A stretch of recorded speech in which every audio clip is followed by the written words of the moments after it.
سيدنا محمد. أعوذ بالله من الشيطان الرجيم. بسم الله الرحمن الرحيم. الحمد لله رب العالمين، والصلاة والسلام على سيد المرسلين وعلى آله وصحبه أجمعين. رب اشرح لي صدري ويسر لي أمري واحلل عقدة من لساني يفقه قولي. سبحانك لا علم لنا إلا ما علمتنا إنك أنت العليم الحكيم. ولا حول ولا قوة إلا بالله العلي العظيم. Kitab Faridatul Faraid, muka surat 3, baris yang ke-16 daripada atas. Muka surat 3, baris yang ke-16 daripada atas. Qala al-muallifu rahimahullahu ta'ala wa nafa'ana bi'ulumihi amin. Kedua, benar qasad. Kedua daripada 4 tanda beragama.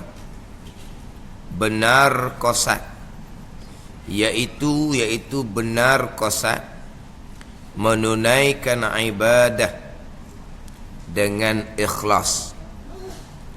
Benar qasad iaitu menunaikan ibadah dengan ikhlas. Ini tandaan beragama yang kedua daripada 4 tandaan. Jadi dia bubuh bab benar qasad ni nombor 2. Hak nombor 3 tu mengerjakan segala yang disuruh. Yang keempat, meninggalkan segala yang dilarang. Kemudian benar qasad buh nombor 2. Ini penekanan selepas daripada pembicaraan yang pertamanya akidah, yang kedua pergi kepada tempat tilik Allah Subhanahu wa ta'ala.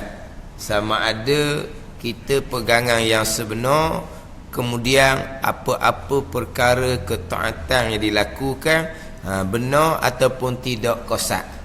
Tapi kalau nak kira sungguh, yang pertama, tandaan beragama yang sebenarnya i'tikad yang betul, i'tikad ahli-sunnah wal jamaah, tauhid. Yang kedua, mengerjakan segala yang disuruh. Yang ketiga, meninggalkan segala yang dilarang. Kemudian yang keempat, benar qasad. Manapa buat atau suruh tu semata-mata kerana Allah, tu benar qasad. Meninggalkan dilarang pun benar qasad, mana kerana Allah. Bukan kata meninggalkan yang dilarang kerana malu kepada orang, bukan. Bukan takut kerana nanti ditangkap oleh orang, bukan. Benar qasad juga. Mengerjakan yang disuruh kerana Allah, meninggalkan yang dilarang pun kerana Allah. Itu benar qasad. Tapi pengarang kitab Faridatul Faraid, benar qasad buh nombor 2. Sebab apa? Sebab antara yang pertama, i'tikad yang sah, i'tikad dengan benar qasad ni, hak ni dalam masing-masing. Mengerjakan yang disuruh, meninggalkan dilarang, hak ni kita boleh nampak. Orang semayang kita boleh nampak, orang puasa kita tak boleh nampak. Orang yang meninggalkan judi, arak, zina kita boleh nampak. Antara sah i'tikad hubungan dengan Allah, benar qasad pun hubungan dengan Allah Subhanahu wa ta'ala. Jadi direka 2 ni. Yang kedua pergi kepada benar qasad. Kalau nak kira benar qasad ni hak terakhir lah. Sebab yang pertama sah i'tikad pegangan. Bila sah i'tikad pegangan tergolong di kalangan orang-orang yang beriman, maka diperintah pula mengerjakan yang disuruh, meninggalkan yang dilarang. Sebab perintah mengerjakan yang disuruh, meninggalkan dilarang, perintah kepada ya ayyuhalladzina amanu, orang yang sah i'tiqad, orang yang beriman. Kemudian buat orang suruh diperintah pada beriman ni, tinggal orang larang ni kerana apa? Lillahi ta'ala ataupun kerana yang lain. Pergi pada yang keempatnya, benar qasad. Lillahi ta'ala. Buat yang disuruh pun lillahi ta'ala, tinggal hak dilarang pun lillahi ta'ala. Tapi kita tak nombor dua benar qasad. Sebab apa? Hak inilah hak hubungan masing-masing dengan Allah Subhanahu wa taala. Jadi yang pertama terdahulunya sah i'tiqad, dengan bahawa berpegang dengan i'tiqad ahli sunnah wal jamaah itu tanda beragama yang pertama. Hak ni tanda agama yang pertama. Kita nak beragama sah i'tiqad, kita nak bawa agama ke dalam keluarga kita, kena pastikan keluarga kita sah i'tiqad. Kita nak menyampaikan agama kepada orang lain, nak menyampaikan agama kepada orang lain, nak cerita agama kepada kawan-kawan kita, saudara-saudara mara kita, nak cerita agama yang sebenar. Mana? Yang pertama, cerita bab untuk pastikan sah i'tiqad terlebih dahulu. Kita pun sama, nak beragama yang pertama kena ada sah i'tiqad. Kemudian anak-anak tu tanggungjawab kita, pastikan mereka sah i'tiqad. Kalau kita nak menyampaikan agama ni, bukan kata menyampaikan agama ni hanya hak ceramah-ceramah, hak mengajar-mengajar, bukan. Kita cakap dengan kawan-kawan kita pun menyampaikan agama. Kita cakap dengan adik-beradik kita pun menyampaikan agama. Nak menyampaikan agama, ni mula-mula ni cerita bab i'tiqad terlebih dahulu. Jangan duk lakah. Sebab kalau kita balik kembali pada sirah Nabi sallallahu alaihi wasallam, hak Nabi menyampaikan agama, separuh pusingan yang pertama adalah untuk memastikan sah i'tiqad. Separuh pusingan yang pertama daripada 23 tahun Nabi menyampaikan agama. Separuh pusingan yang pertama untuk memastikan sah i'tiqad. Kalau kita balik kembali kepada sejarah agama yang dibawa oleh Nabi sallallahu alaihi wasallam. Kemudian solat. Solat. Difardukan solat, kita maklumlah kisah dianya, difardukan solat setahun lebih sebelum Nabi kita hijrah ke Madinah. Setahun lebih sebelum Nabi kita hijrah ke Madinah. Maknanya Nabi menjadi rasul sudah hampir 12 tahun. Ketika berlakunya peristiwa Isra dan Mi'raj, umur nabinya 51 tahun 8 bulan 13 hari. Maknanya Nabi jadi rasul hampir 12 tahun barulah difardukan tiang agama solat. Jadi kalaulah bagi 23 tahun, jadi 11 tahun setengah pusingan pertama, 11 tahun setengah lagi pusingan yang kedua. Maknanya difardukan solat sudah masuk di pusingan yang kedua, separuh yang kedua. Separuh yang kedua, sebab Nabi jadi rasul hampir 12 tahun. Kalau dia ke separuh, 11 tahun setengah. Ada pun puasa, tu Nabi duduk Madinah 2 tahun dah. Maknanya Mekah 13 tahun, Madinah 2 tahun, 15 tahun Nabi jadi rasul barulah difardukan puasa, kemudian difardukan zakat. Nabi duduk Madinah tahun yang ke-6 barulah difardukan haji. Tahun yang ke-6. Nabi duduk Mekah 13 tahun, capur di Madinah 6 tahun, Nabi jadi rasul hampir 19 tahun. 4 tahun sebelum Nabi wafat barulah difardukan haji. Makna kalau kiralah hak dari rukun Islam tu, semayang, puasa, zakat, haji, yang difardukan di Mekah hanya sembahyang. Itu pun setahun lebih sebelum Nabi hijrah ke Madinah. Dan sebelum tu penekanan adalah untuk memastikan sah i'tiqad. Ini agama yang dibawa datang oleh Nabi sallallahu alaihi wasallam. Jadi kita nak agama pun gitulah jalan dia. Gitulah jalan dia.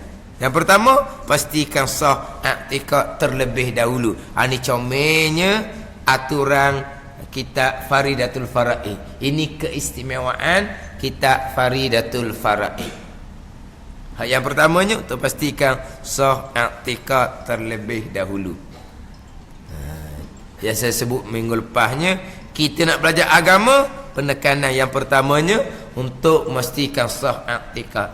Dan orang yang nak menyampaikan agama pun kena pastikan ilmu yang pertama yang nak disampaikan kepada orang ramai adalah untuk memastikan sah i'tikad.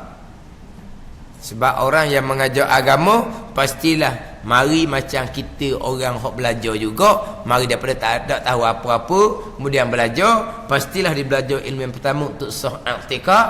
Maka dia nak menyampaikan agama pada orang ramai pun dia kena ikut kaedah sebagian dia belajar terdahulunya. Dia belajar terdahulu untuk sah i'tikad, dia menyampaikan agama pun ilmu yang pertamanya untuk sah i'tikad. Melainkan kalau dia sendiri pun tidak belajar membaca sendiri, hak tu kita tak cerita hak tu. Itu bukan guru yang mursyid seumpama tu, hanya membaca sendiri. Guru yang mursyid, guru yang ada gurunya sendiri, yang belajar, yang ada silsilah sampai kepada Nabi sallallahu alaihi wasallam, bukan membaca sendiri. Ini ilmu yang pertama. Saya biasa sebut, saya mengajar ni bukan kata gi tempat hak tak hidup.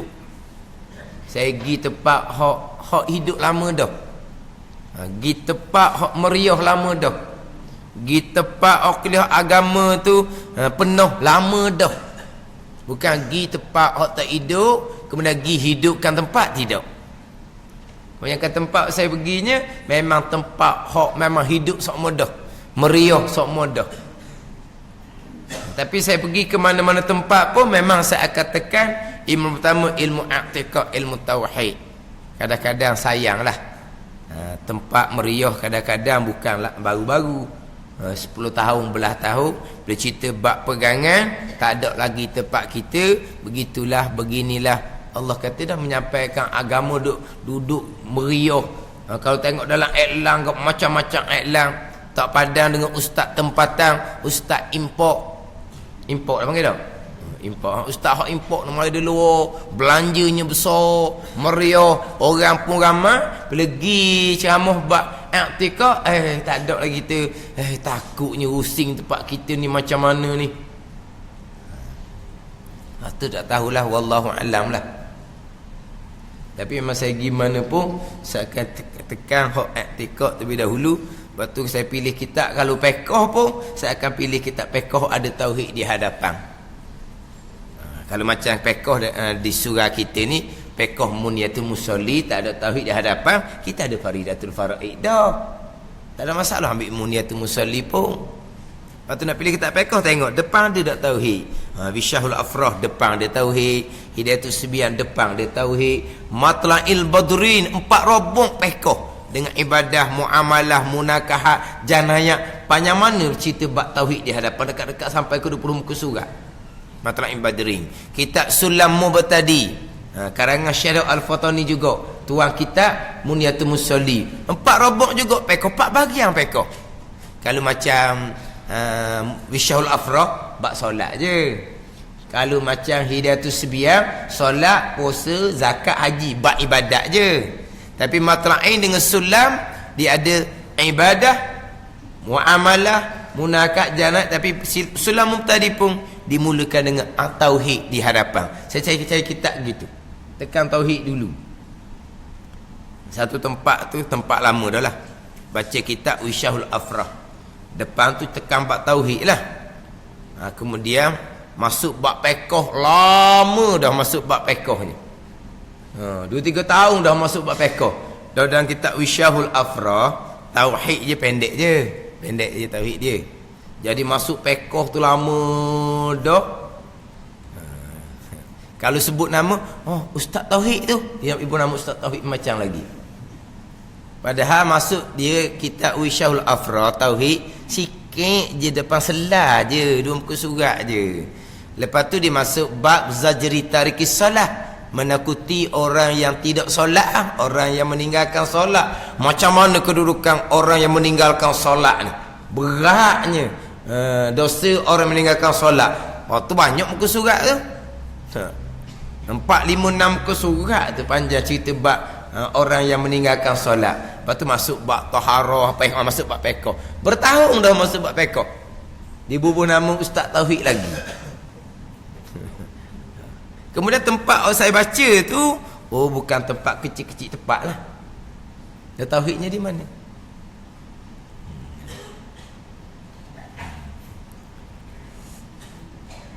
Sebagaimana yang saya baca sebelum dalam kitab ni.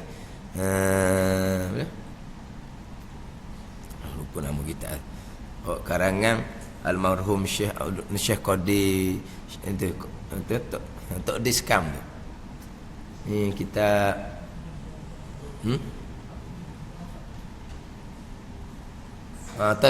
tashilud du'afa tu. Dalam tu dia kata penekanannya ni permulaannya kena belajar. Ilmu yang pertama-tama nak kena belajar ilmu tauhid. Dia kata betul kalau orang ni belajar ilmu tauhid mula-mula, dia kata sekarang ni ilmu tauhid ni kurang. Tapi kalau macam kita tu kata di tempat kita ni tepat sungguhlah. Tepat. Tak tahulah. Tauhid ni jadi dikesampingkan. Nak cerita agama, nak cerita pekoh ke, nak cerita tasawuf ke, kalau tauhidnya tak ada, pekoh apa? Pekoh lah nak betul solat. Dah nak betul solat, macam mana pegangan kita? Kenal Tuhan ke tak nak solat-solat ni? Nak betul hati dengan Tuhan, biar ikhlas. Nak cerita ikhlas kan Tuhan kau tak kenal. Nak dapat ketinggian dengan Allah, nak naik makam. Makam apa? Agama pun tak sah. Nak cerita makam apa? Zauk. Nak kecap di batin. Kecap di batin apa? Sebab ada ustaz bila ustaz ajar bab pegangan, saya tak reti. Allah mujurnya boleh belajar bab pegangan, dia kata. Tapi macam mana saya dah beramal selama kening, saya berzikir bertarekah selama kening, saya dapat zauk, dapat kecap di hati, rasa sedap di hati, asyik di hati, hati jadi tenang. Tapi bila saya ngaji bab tauhid, saya tak ada tauhid. Jadi mari mana hak zauk tu, dia tanya. Senyum je lah, faham lah. Tu semua tipu dari syaitan belaka. Dia dapat zauk. Syaitan ni dia tiruan ni, dia hak sebenar ada tiruan, hak sebenar ada tiruan. Rasul ada, nabi rasul palsu, ada tiruan lalu dah. Hak sebenar ada, hak tiruan pun ada, tak lagi dah waktunya. Hak tarekah yang sebenar ada, tu sunnah Nabi sallallahu alaihi wasallam. Hak palsu pun ada. Zauk yang sebenar, kecak di batin sebenar pun ada. Hak dibawa oleh malaikat. Hak zauk yang ditipu oleh syaitan pun ada. Lepas tu nak beza macam mana? Nak beza macam mana ni? Kalau orang yang pernah merasai zauk yang sebenar, mari syaitan, ni bukan ni. Tapi nak dapat zauk yang sebenar macam mana kalau pegangan pun tak betul? Nak dapat zauk yang sebenar macam mana kalau solat pun tak belajar? Solat adat gitu je. Nak dapat zauk yang sebenar macam mana? Ikhlas pun tak tahu apa makna dia. Riak, ujud, takabur pun tak mengaji. Duk beramal, apa tu, rasa zauk sendiri. Tu awal-awal lagi dah. Beragama pun tidak, kalau tidak sah i'tikad. Dia rasa kecap di batin, sedap, asyik. Sebab yang jadi hati kita ni jadi keluh kesah syaitan yang kacau. Bila beramal-beramal hak salah ni, syaitan pelonggor lah hak kacau dia tu. Pelonggor, akhirnya jadi tenang. Solat pun jadi berasa macam tupu dah solat ni. Sebab duk kacau solat ni syaitan. Bila kita bawa jalan tak sebenar, syaitan pelonggor tu biar berasa. Tengok, solat pun kosong dah sekarang. Kosong dah solatnya. Dah solat awak betul ke tak? Ngaji tak pekau? Tak pernah belajar pekau solat. Lepas tu, kosong apa kalau solatnya tak betul? Kalau solatnya betul, dah i'tikad sah ke tak? Saya tak ngaji lagi i'tikad, lepas ngaji ni baru tahu i'tikad salam ni tak ada dah. Kosong apa? Tu berasa tu. Tu tadilah syaitan dia pelonggor lah. Kalau sebelum ni payah nak bangun malam, syaitan pelonggor lah. Bolehlah bangun. Syaitan tolak akal lah. Bangun mung. Tengok orang lain tak bangun belakang lagi. Orang lain gelak lagi rumah, mung je bangun. Orang lain cakap je, gelak gelemak rumah. Mung je bangun. Masuk bilik air, tutup pintu biar kuat, buka air biar kuat, biar orang dengar, tengok aku je bangun dah. Kena kira tu. Tu jadi bola yang disepak oleh syaitan, ikut suka dia je. Kalau ilmunya tak ada. Jadi mainan syaitan saja. Jadi bahan gelak ketawa syaitan saja. Jadi yang dalam kitab Sirajul Talibin, syarah pada Minhajul Abidin. Beramal tanpa ilmu akan menjadi bahan gelak ketawa syaitan. Oh, kalau dengar takutlah syaitan ngilar orang dia bunyi. Macam tu tau. Macam tu lang sui ke apa? Hak ngilar bunyi pelik tau. Dah kita ada kata orang beramal tanpa ilmu ni, dia kata jadi macam gelak, jadi bahan gelak ketawa syaitan. Kalau bunyi je, oh takutlah. Dia gelak ketawa macam mana pun tak tahulah. Tapi dia kata saya tak ngaji lagi akidah, tapi saya punya amalan tu naik makam dah. Guru saya kata naik makam dah. Dah guru awak ajar tak ke awak akidah? Dah tak mesti buat akidah. Dah tu nak buat agama macam mana?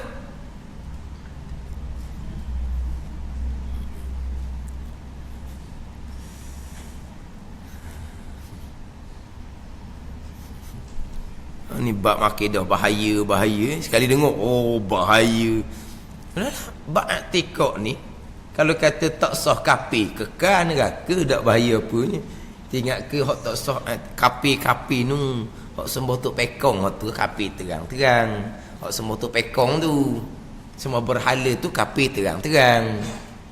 Lah ni kita semayang puasa, kalau akidah tidak sah, pegangan yang kafir, sama je kekal neraka selama-lamanya, macam semua berhala tu lah.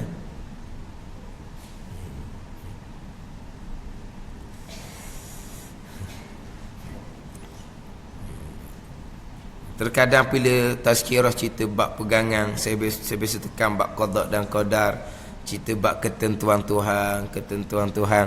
Jadi macam kejutan. Saya pernah sebut semua cerita ni pagi pengajaran. Ajak minahi ustaz, minahi ustaz, takdir Tuhan. Dah ni saya ajak ustaz minahi ni. Allah sebut takdir Tuhan. Siapa kedai pun pilih kedai ni takdir Tuhan juga ni. Duk congok waktu bik lah dia punya menu tu. Pilih-pilih kita pilih ni takdir Tuhan ni. Jadi mam dia pula lah takdir Tuhan belaka gitu.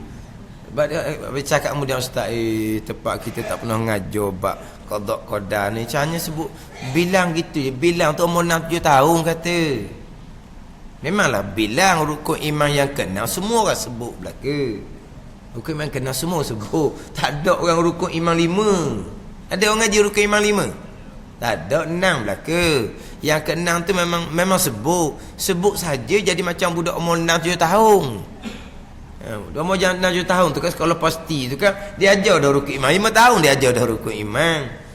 Sebut saja tu, sebut mula-mula. Sampai ke sudah mai pakai buah tu siap sudah pakai buah tu juga. Ni baru faham dia kata bab takdir Tuhan. Tapi cakap takdir Tuhan, tu takdir Tuhan, ni takdir Tuhan. Kadang sampai di rumah barangkali wallah tak tahu tu rumah dia. Wana abang balik lambat takdir Tuhan. Pergi belanja ustaz minai, tak tahulah. Ini kata ni tak tahu ni. Bukan pergi rumah dia. Tapi hok dia cakap daripada ajak pergi makan takdir Tuhan, pilih kedai pun takdir Tuhan, pilih menu nak minum apa makan apa pun takdir Tuhan. Takdir. Ni bukan nganying ni. Ni aku betul benar ni, bukan dia nak sindir-sindir, bukan. Dia beroyak tak pernah belajar, dia kata. Dah tepat tu nampak meriah kan? Dah gitulah mai ceramah gitu je. Akhir zaman. Itu kita jaga molek lah. Jaga molek. Saya pun tak erti bab pegangan. Tanya isteri pun isteri tak erti bab pegangan. Tanya adik-beradik pun tak erti bab pegangan. Tanya kawan-kawan kerja pun tak erti juga. Betul? Kena usaha lah. Kena usaha. Kalau ditanya-tanya tu orang semayang bang belaka. Orang semayang bang belaka. Tapi tak belajar untuk memastikan sah i'tikad, berpegang dengan i'tikad ahli sunnah wal jamaah. Kalau kata pegangan tu sah, berdosa besar, hak tu pun tak cekak dahnya. Sah tak hukum kafir. Pegangan tu sah tak hukum kafir. Tapi pegangan tu dosa besar, cukup dah. Pada hak tu je. Contohnya perkara jahat yang berlaku, kufur maksiat, Allah tidak menentukan, Allah hanya mengetahui. Pandangan muktamad, i'tikadnya sah tapi i'tikad yang dosa besar. Pandangan yang kedua kata kafir, tidak sah i'tikad, kekal neraka selama-lamanya. Tapi pandangan muktamad sah i'tikad tapi berdosa besar. Dosa besar ni pun padan dah, malaikat catat dosa besar setiap saat selama mana berpegang dengan i'tikad hak perkara jahat. Allah tidak menentukan, Allah tidak menetapkan, Allah hanya mengetahui seseorang akan memilih dan melakukan perkara jahat. Ramai mana orang yang berpegang seumpama ni? Tak ada umur balik, malaikat catat sebesar-besar dosa.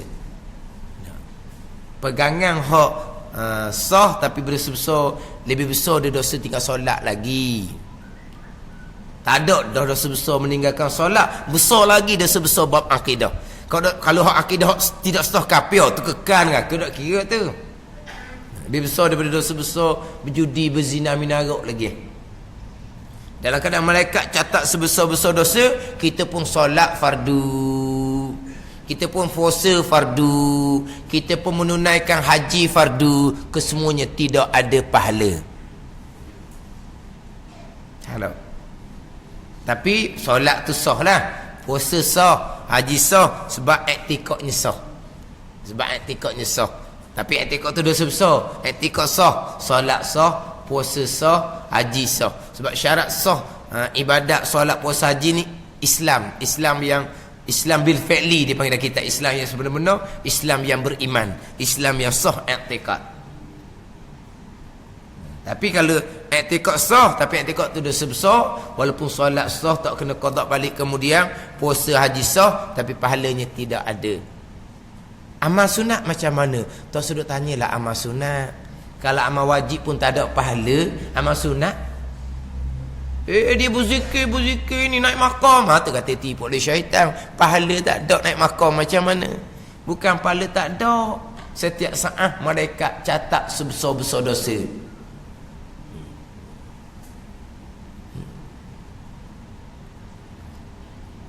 Saya mula-mula tekan bab qada qadar ni, mula tekan bab ketentuan jahat lah. Itu cerita 10 tahun belah tahun lepas lah. Dia selit setuh berkaitan ketentuan jahat. Ustaz takkan hak jahat takdir Tuhan juga, benda jahat kan benda Tuhan marah? Kata macam mana ni? Yang bertanya seumpama tu yang paling pandai lah. Dalam kelas tu yang paling pandai. Yang belajar agama dia kata daripada masa bujang lagi, masa tak nikah lagi. Masa saya ngajar tepat tu anak dia umur 20-an dah, kat umur 30-an dah anaknya. Makna berakhirnya belajar daripada kayu basikal lagi dia kata. Masa bujang tu tak ada kenderaan, dia basikal. Masa kayu basikal rata reti pergi ngaji belaka dia kata. Macam-macam guru saya mengaji ustaz. Siapa ke guru ajar solat niat saja pun saya belajar, tapi tak turut je dia kata. Baik cari sungguh. Dia belajar situ, belajar situ kayu basikal. Siapa dengan guru hak ajar ilmu sesat terang-terang, solat niat je. Solat niat je, makan pun niat je, minum pun niat je, hubung makanan depan niat, tak sesuatu makanan. Guru pesen tu. Solat pun niat saja, makan pun niat saja, minum pun niat saja. Kalau makan niat saja mati lama dah. Makan sungguh, minum sungguh, semayang je niat. Kalau semayang niat tak payah buat, makan pun niat sudah, tak payah buat lah makan tu. Hubung nasi depan niat, lepas tu makan aku niat je, baru jadi tu. Jadi dia belajar siapa kerja berguru macam tu dia mengaji ni. Mana mengaji sungguh lah daripada kayu basikal. Kediang tu mana orang ada kereta lah kediangnya. Mana bila tu bab ketentuan jahat, ustaz takkan hak jahat. Cuba Haji sebut rukun imam. Macam biasalah rukun imam. Yang pertama sampai yang keenam, untung baik, untung jahat. Daripada qada dan qadar Allah. Untung jahat tu apa je? Untung jahat tu apa? Kata bala ni tak ngajar, setengah ngajar muniatul musalli masa tu. Tak kena ngajar fiqh gini ni. Ngajar fiqh tauhid tahu mana hala. Tu mula-mula. Saya ngajar fiqh bukan orang minta. Lagi satu tempat Saya tak mengajar direct gitu, tanya dah tempat ni nak kita gapo. Ustaz, kita nak betul semayang. Nak betul semayang. Kalau kita muniatul musalli mana? Comel. Kita ambil muniatul musalli. Dan dia kata nak betul semayang. Saya pergi tak ada kata pergi bawa sendiri, tak, tanya dulu. Kena tauhid pun tak lulu. Baca tauhid pula. Gitu lah. Ambil ini kitab Faridah ni memolek. Perang kata dah dulu kan, ada apa pahal jadikan kitab Faridah ni jadi hujah. Dia dulu kan kita perang kita kata kan, makna biar jadi kitab Faridatul Faraid ni biar jadi macam depan. Sebab apa mu jadi tekan kepada soal i'tikad ni?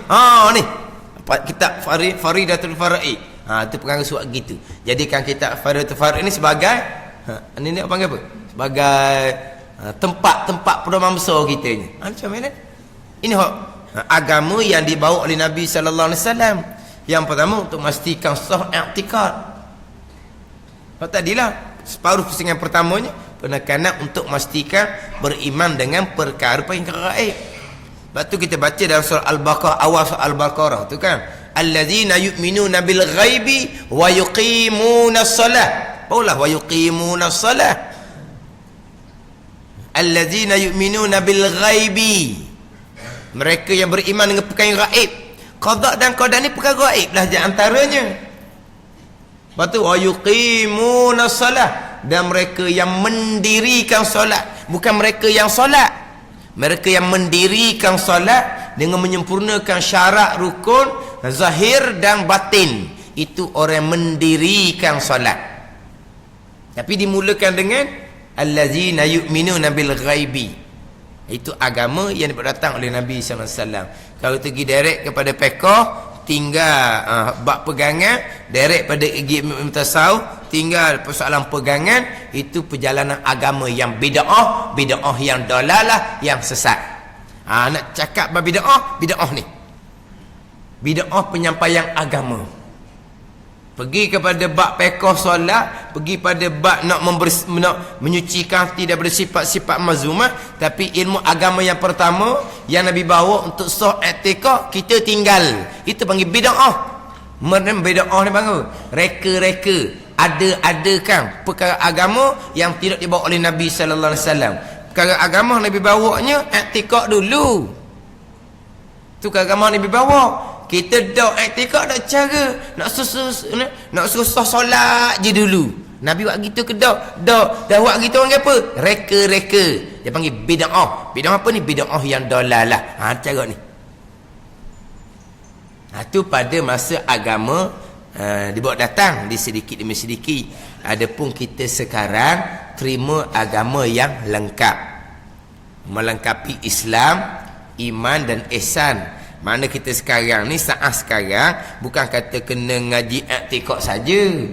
Sebab saat sekarang kita ke solat, kena ngaji solat biar betul. Saat sekarang kita nak jaga, nak hati kita betul dengan Tuhan. Saat sekarang pun kena ngajilah ilmu tasawuf. Pada masa Nabi SAW, dia agama turun. 12 tahun Nabi jadi Rasul, diturunkan perintah solat. Sebelum tu bab i'tikad. Itu pada masa agama disampaikan kepada Nabi kita. Bila agama tu sudah syumul lengkap, sampai pada kita agama lengkap, kita kena lengkap ketiga-tiga tu. Tauhid kena sempurna, fiqh kena sempurna, tasawuf fardu ain pun kena sempurna.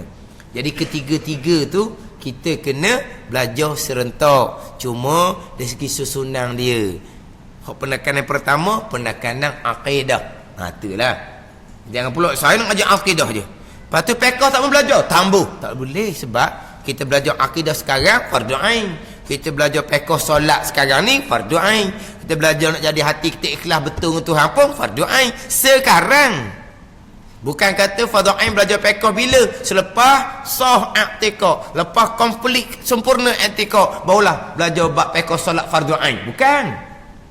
Bukan kata lepas belajar fiqh fardu ain selesai beres dah, fardu ain pula pada awaknya tambah belajar nak comel hati. Bukan.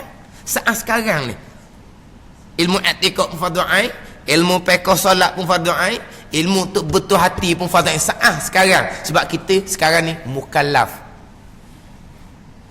kita sekarang ni mukallaf. Hak kita boleh ni ajar penekanan tauhid dulu, pekor sambil-sambil. Hak tu pada masa anak kita belum balik. Pada masa anak kita belum balik. Dia bermujur tahun kita ajar iktikad sikit-sikit. Lepas tu kita pun nampak solat kita betul sikit-sikit. Tak apalah sikit-sikit pun. Sebab tempoh masa 7 hingga 15 tahun.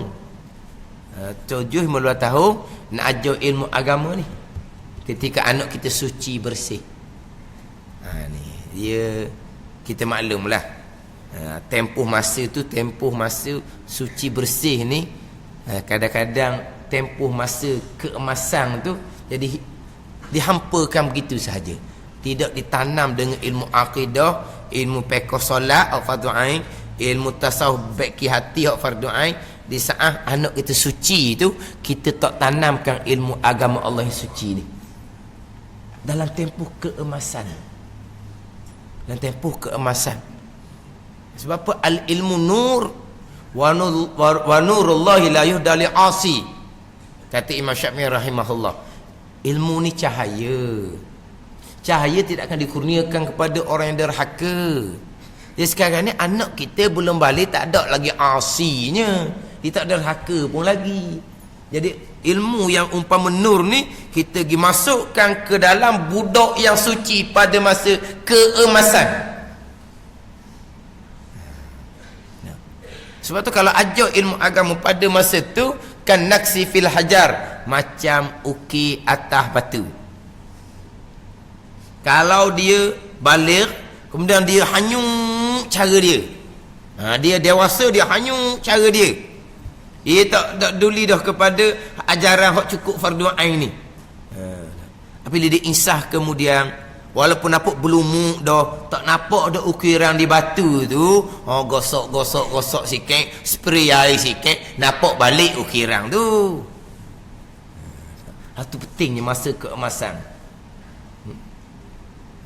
Kita bukan ditanam ilmu pada masa keemasan, kita nak belajar ilmu pada masa warga emas. Pada masa warga emas. Alhamdulillah, bahagian masing-masing. Warga emas dak emas pun, kalau Tuhan pilih kita boleh belajar pun ikut sunnah hak Nabi ajar, penekanan akidah dulu, itulah sebesar-besar kurniaan. Pengiktibaran di kesudahan. Al-ibrah bi khawatimiha. Pengiktibaran perkiraan orang ni bahagia ke tak bahagia, cerita ngelah di kesudahan. Walaupun kita terinsah kemudian, kita betul balik kemudian, mana mari dah hak salah terdahulu Tuhan ampun kesemuanya. Kalau kita taubat yang taubat nasuha, bukan hanya Tuhan ampun dosa, tempat dosa Tuhan ganti dengan pahala. Bayangkan, bukan makna Allah tu dah apa Tuhan, jangan kita redha, itu bahagian masing-masing. Cuma apabila kita ni kemudian kita main keinsafan, kita tak tahu nak pilih jalan, jadi tergizik surah, di surah tu main duk ceramah, ni tak dengar je. Lepas tu kita buat kelebihan, gitu je. Prasyarat untuk dapat kelebihan, mana prasyarat dia? Tak cerita. Jadi bila kita main keinsafan, kita pula tidak ditanam dengan ilmu agama pada masa kita budak tu, jadi kita tak tahu nak jember. Adapun ada orang, dia pada masa dia awal-awal tu dia kemahlah dia punya pengajian agama. Kerana mak ayah dia pastikan dia belajar ilmu agama. Duk pondok contohnya. Duk pondok ni, walaupun duk pondok ni pok nok sekalipun. Tahu tak pok nok? Bukan nok. Pok je noknya. Nok tak embuh. Pok nok pun duk pondok tetap kena belajar, kena berjemaah juga. Tak nak lari, tidak kena piak lah. Mana walaupun tak embuh pun, kata panggil pondok pok je noknya. Tak tahan lama lah kalau nak balas tu. Mana hati lekat ke ilmu 2-3 tahun, mana mari dah 2-3 tahun.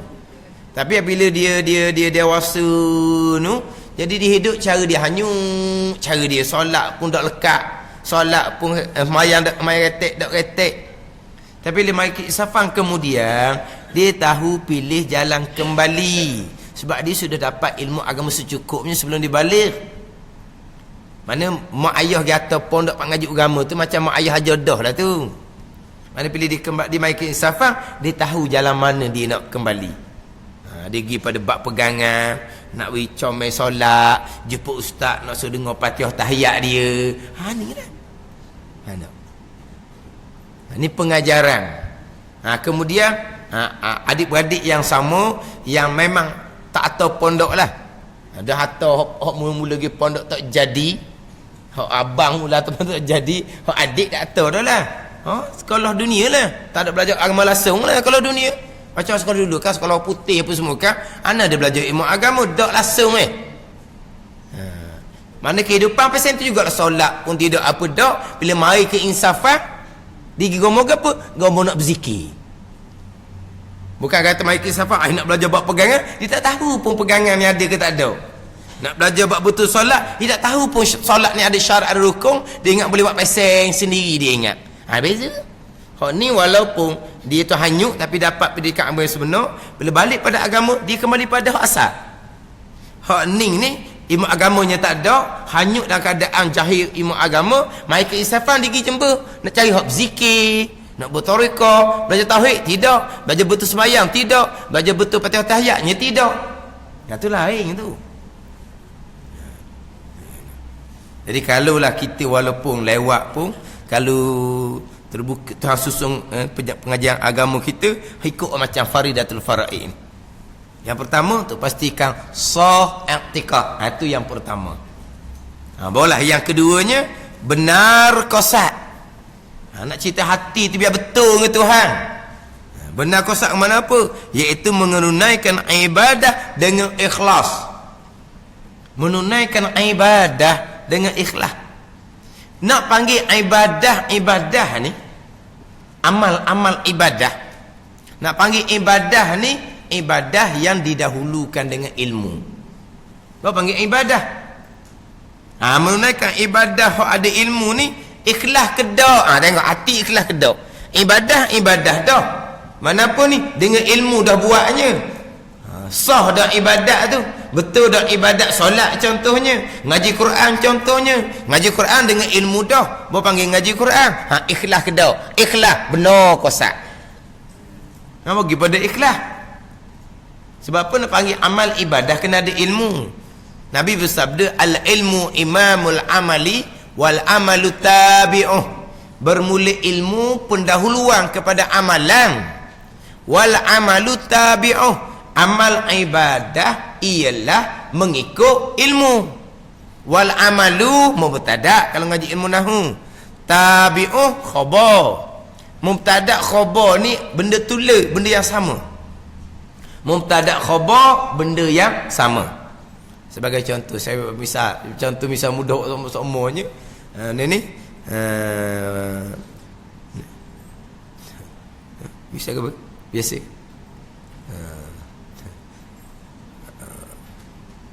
Nama orang je lah ni. Ali Abu tau. Ali Abu lah. Sekolah zaman itu Ali Abu apa ni lagi? Atang gitu je tau. Ali ialah ayah kepada Abu. Ali mubtada ialah ayah kepada Abu. Ayah Abu tu khabar. Ali ialah ayah kepada Abu. Ayah kepada Abu namanya Ali. Ali dengan ayah Abu ni satu orang yang sama ataupun dua orang. Ali ialah ayah kepada Abu. Ali dengan ayah Abu ni satu orang yang sama ataupun dua orang. Ali ialah ayah kepada Abu. Ayah kepada Abu namanya Ali. Nak tanya sekarang ni, Ali dengan ayah Abu tu satu orang yang sama ataupun dua orang? Tu mubtada' khabar, benda tula, ain yang sama. Ali dengan ayah Abu tu orang tula, Abu tu bukanlah anak. Abu tu orang lain lah, tu anak. Tapi ayah Abu ialah Ali, Ali ialah ayah Abu. Jadi Ali dengan ayah Abu ni satu orang yang sama. Itu mubtada' khabar. Wal amalu tabi'un, Nabi kata amal ibadah ialah mengikut ilmu. Mengikut ilmu itulah amal ibadah. Sebaliknya falaulahu lam takun ibadah, tanpa ilmu tak panggil ibadah, walaupun tunggu-tunggu solat sekalipun. Dia nak panggil ibadah ada ilmu. Tapi solatnya ibadah. Sebab apa dengan ilmu? Solat ibadah dengan ilmu ni ikhlas ke dak? Baru timbul pula. Benar dak kosak? Tujuan hati ni benar ke dak? Jadi comel solat ni tujuan untuk apa? Supaya dipuji oleh orang. Supaya orang memandang mulia kepada kita. Itu bukan benar kosak. Itu kosak yang dusta. Tujuan yang dusta. Rupa zahirnya rupa perintah Tuhan. Tapi kosaknya bukan kerana perintah Tuhan. Itu panggil orang bohong. Kosaknya bohong. Bukan benar seumpama tu. Orang yang berpura-pura. Buat comel. Kenapa perintah Allah? Kerana Allah kedak. Kerana dapat pujian orang. Buat perintah Allah kononnya.